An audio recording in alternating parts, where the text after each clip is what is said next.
Welcome to the Learning Pines YouTube. We hope this video helps. You start by confirming you're signed into the correct Apple ID. Open Settings and tap your name. Once done, view your Apple ID balance in the App Store or Wallet so you know how much to use. Make sure a payment method or gift card code is available to add funds. This prevents interruptions. You're now ready to apply or spend the balance. Follow the next steps to use it for purchases or subscriptions efficiently and securely.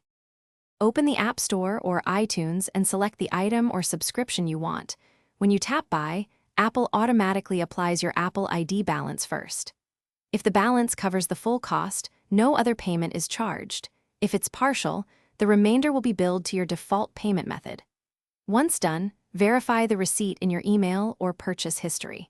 This ensures you're using funds effectively and avoids unexpected charges. Finish by reviewing purchase history to confirm charges and any refunds.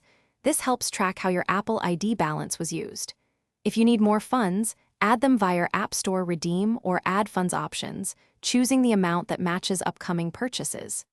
If something goes wrong, payment declined or balance not applied, sign out and sign in again, update your payment information, and retry. If issues persist, contact Apple support with your receipt and account details for quick resolution. Thanks for watching. Consider subscribing if we helped you.